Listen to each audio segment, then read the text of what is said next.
Welcome to the Transformative Change Advancing Clean Energy Conference here in Lahaine, Prince Rupert, BC, hosted by Gitxaała Enterprises on behalf of Gitxaała Nation. For those of you who don't know the history of the Rupert Harbor, it's been a shared place for our tribes and nations, so it's very fitting that we're all gathered today for these conversations. Gitxaała Enterprises is the proud owner of the beautiful establishment that you're in today.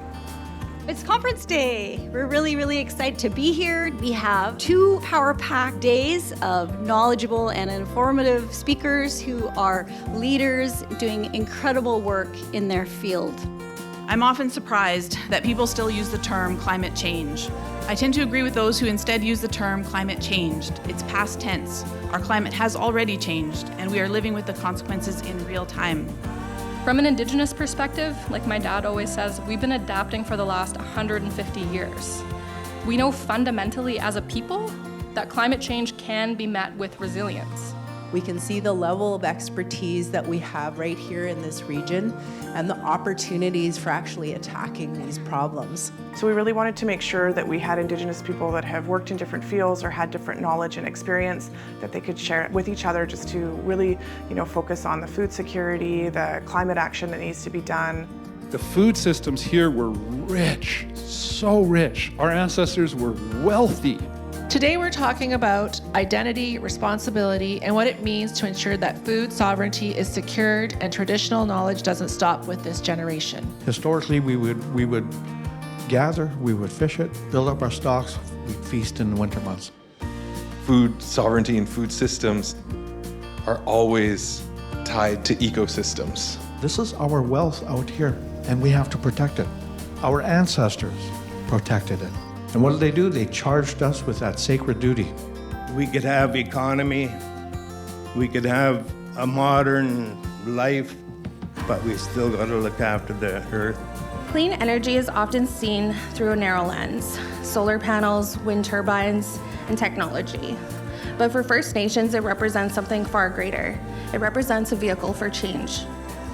A vehicle for Indigenous leadership, for economic reconciliation, and for the rebuilding of nationhood on Indigenous terms.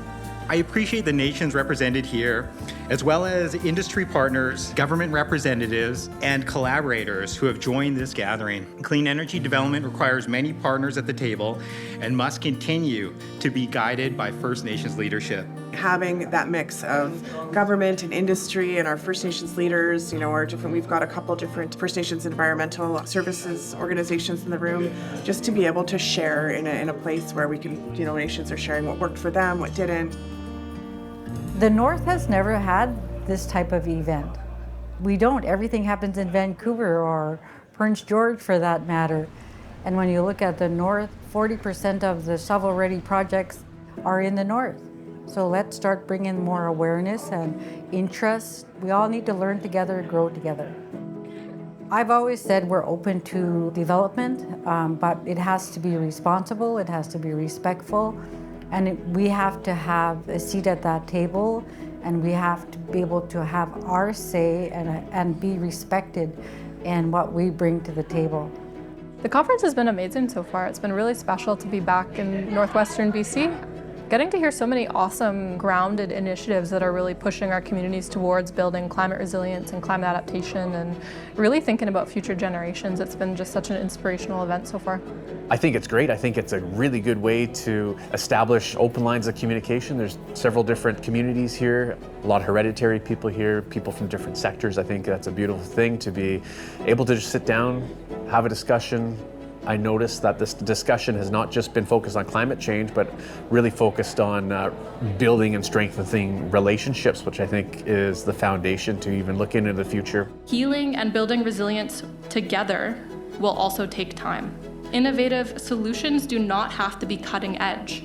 Working together, we should look to use both new tech and time-tested ideas. When you study our history and our Adawk and our Yauk, there was always a story of hope. There was always a story of abundance or new opportunities that the changing climate has given us. Indigenous people in these areas, we've gone through drought, we've gone through disaster, we've been here for tens of thousands of years. And the people always had hope. and strengthening Indigenous ways of leading and developing our conditions for breakthrough that we need to support, we need to bolster, and we need to empower in order to have transformation that we seek. We now have a challenge. When we go from here, how do we stay connected? How do we stay united to achieve the challenge that's before us? And I'm very proud of our nation that put it together, and we thank everyone that came to learn what the challenges are about. So thank you, each and every one. God bless you.